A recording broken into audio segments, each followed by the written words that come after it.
Hey everybody, welcome back to Vegas Weekly for Saturday, May 15th, 2021. I'm back, and so is Vegas. Stay tuned.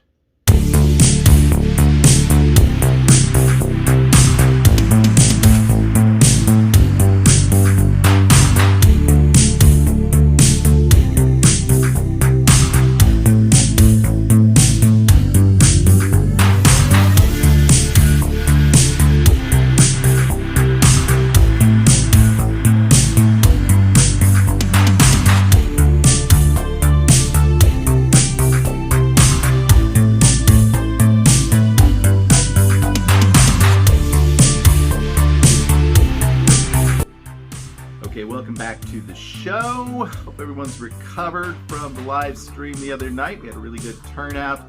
A lot of folks hanging out. Went for about an hour and a half. A lot of watch hours on that. We even had some people who watched it after the fact. And for those of you who did so, I have a mental health 800 number that you can call at the end of the program.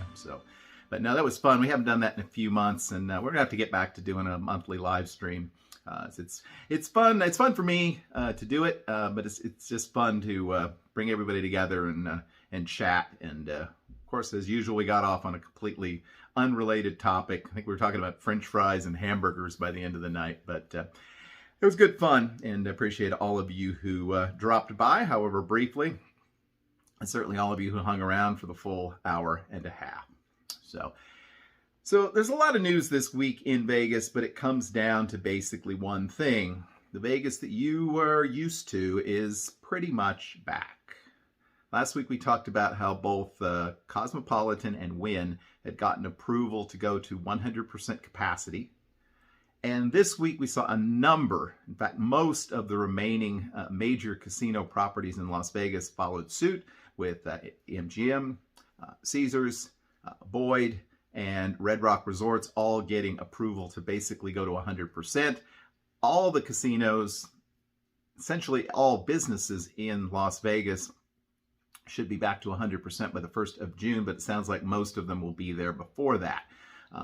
Apparently there's not really any social distancing requirements here. The casinos that had put up plexiglass dividers have been taking them down. The every other slot machine being turned off thing is apparently over in those casinos. All the chairs are coming back. You'll be able to crowd at the bar and play video poker side by side. And like I said, in most respects, it's not going to be very different than it was back in last March before the whole shutdown took place. Now, in most cases, it sounds like the employees at the casinos will continue to wear masks, but that is not universal. But what about the patrons? We had already seen some loosening of requirements there, certainly as far as people out of doors.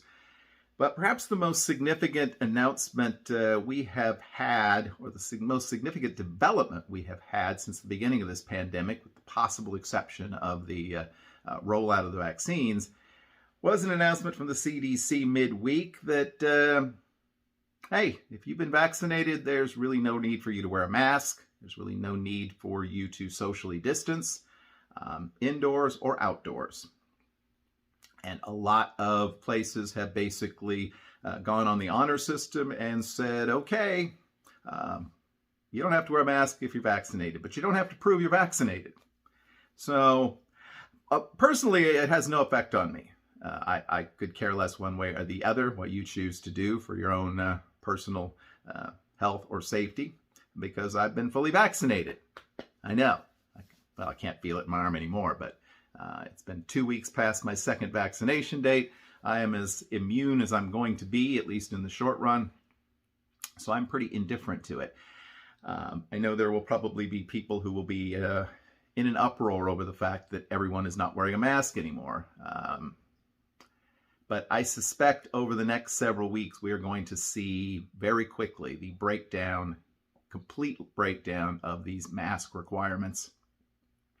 There may be exceptions, when you're talking about, public facilities. There may be some businesses which continue to require masks.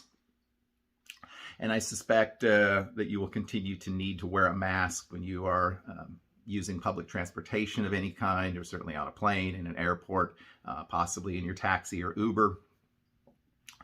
But I think that's probably going to be about it.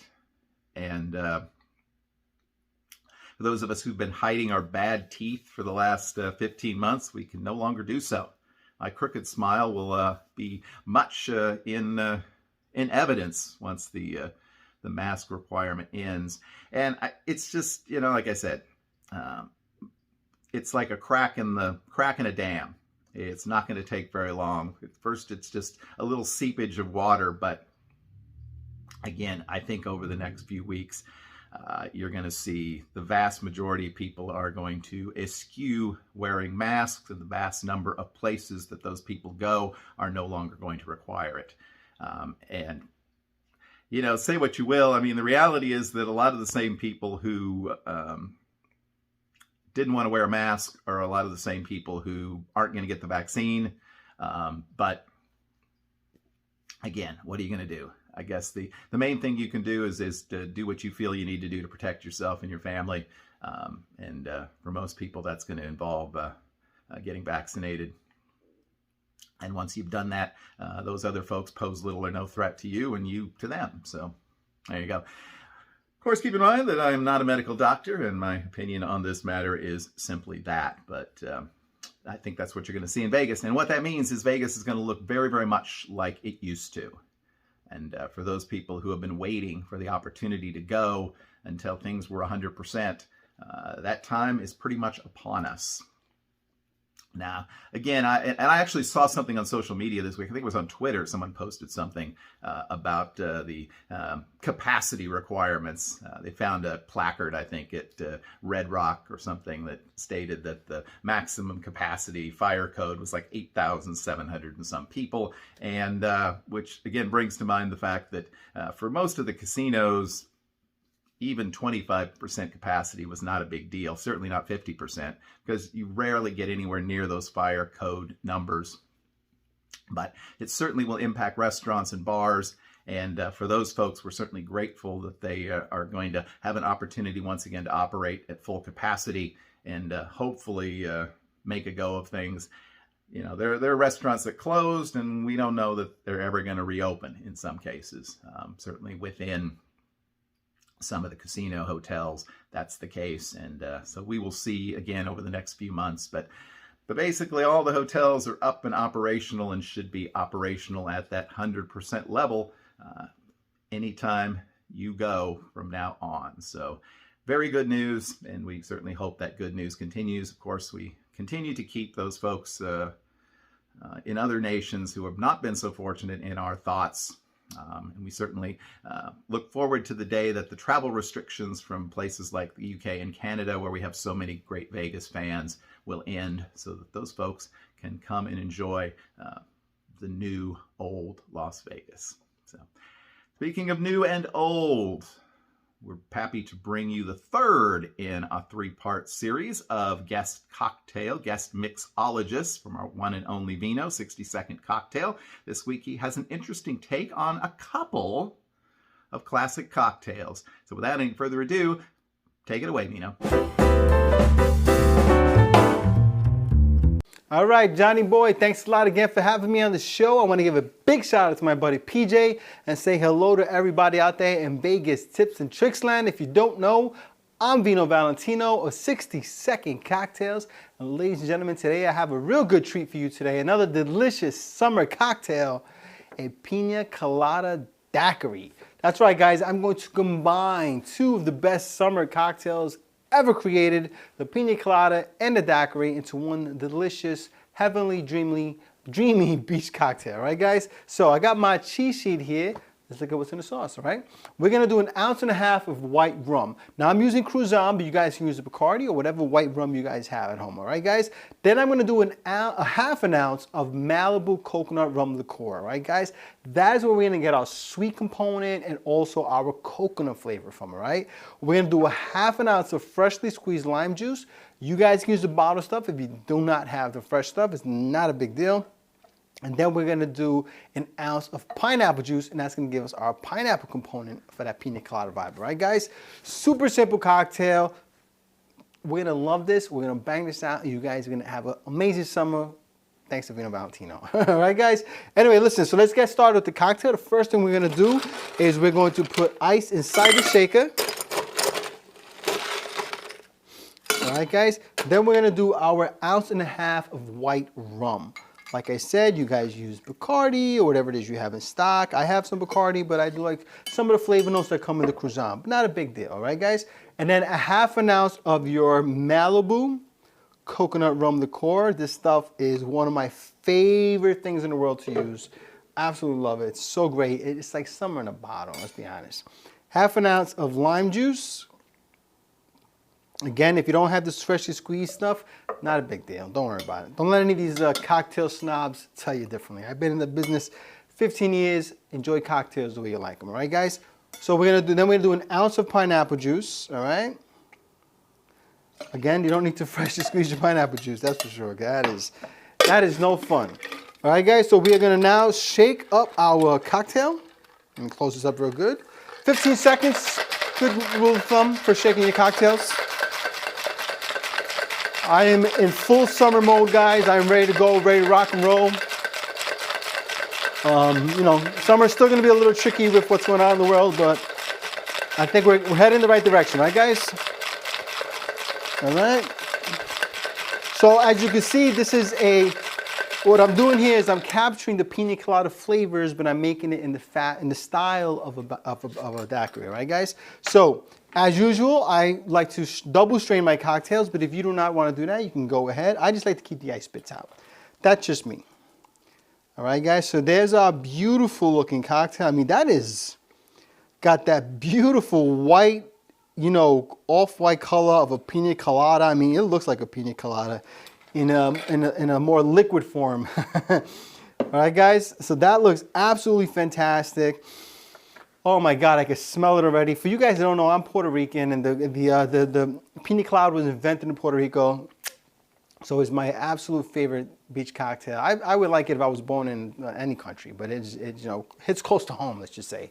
Now, you know, I garnish is not a big deal for me, but because we are trying to capture the whole pina colada thing, I do have some pineapple and a little cherry for our cocktail as a garnish. And look at that bad boy. You're gonna tell me you wouldn't want to drink this? If you don't want to drink this, log off of this channel right now. Actually, no, stick around for JL, but don't look at my cocktail anymore. Anyway, guys, let's give this bad boy a sippy sip, and I'll let you know how amazing it is.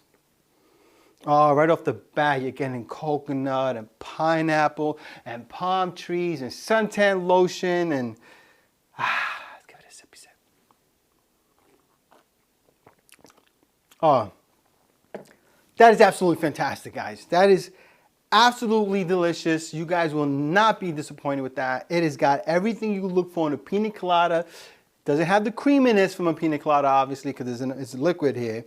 But you do get some creaminess from the foam that the pineapple brings whenever you shake pineapple. But you're getting your pineapple flavors. You're getting the delicious rum. You're getting the delicious, how do you say, tropical notes that you get from everything with the combination of the lime. This is fantastic, guys. This is absolutely delicious. And again, easy to make. Come on, don't be lazy. Go out and get this stuff. Make yourself a delicious summer cocktail, right, guys? Anyway, I hope you like this cocktail. Please check out my channel, 60-Second Cocktails. And if you have not subscribed to JL's channel, make sure to do so now. And I will see you guys on the next cocktail. Cheers.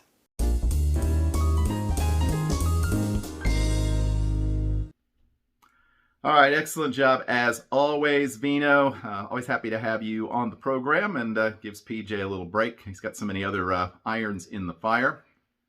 If you'd like to see more from Vino, just need to do two things. Comment in the section below. Let us know, bring more Vino.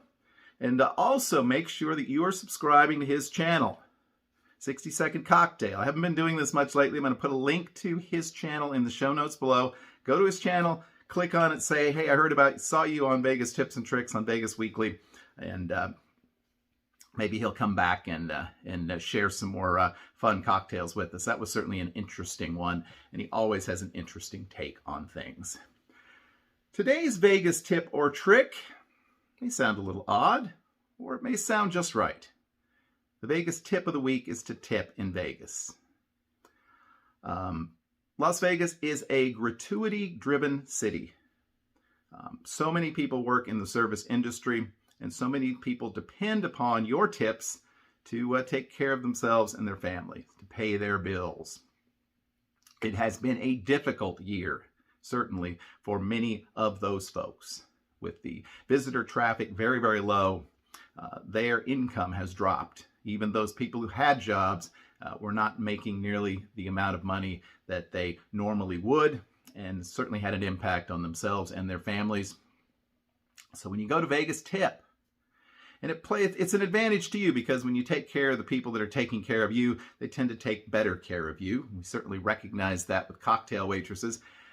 So make sure you're giving them at least $1 or $2. The last time I went, I usually always tipped $1. I just get a beer. I upped it to $2. So if you can afford more, do it. If you're ordering a little more complex drinks or a round of drinks, keep that in mind and tip more. Again, you're taking care of people that are taking care of you, and you're going to get better service. Take care of your Uber drivers. I've been stunned watching PJ's channel, Uber DC, at what a small percentage of people actually tip anything, whether it's a cash tip or an electronic tip. Again, it doesn't have to be a huge amount. Every little bit helps, but appreciate those folks, particularly if they're providing good service. And one that I absolutely encourage you to do is, and one that a lot of people don't, and I used to not do it either, and that's take care of the people that are cleaning up after you, the maids. They do not have the glamorous job in Las Vegas, far from it. And I'm sure some of them have stories that would curl your hair at what they have to deal with and clean up every day. And a lot of people just take them for granted. Leave them a tip. I usually always leave like $5 a day, and it's a good idea to leave a tip every day that the maid is going to come into your room, because it may not always be the same person. And unlike with dealers and so forth, there's no pooling of tips there. So take care of your maid every day. And I guarantee you that the next day she'll probably smile at you in the hallway when she sees you, and certainly be much quicker to bring you some extra towels or maybe an extra pillow if you need it. So anyway, it has been, like I said, it's been a rough year in Las Vegas, and a rough year for those folks that make our stay better. So make sure you're tipping and leave Las Vegas a little better than you found it. Speaking of better than you found it, actually it has nothing to do with that line, but make sure to tune in for the second episode of the Vegas Tips and Tricks podcast. We've got the podcast submitted to iTunes. We're waiting on that. So pretty soon we should be available on iTunes, and then we'll look into some of the other podcasting formats like Spotify and so forth and see where we can go. We're basically going to start in at the beginning and talk about the basic Vegas tips and tricks that many of you know, but again, we're hoping to reach some new people, and it's exciting, and I'm looking forward to sharing that with you this week.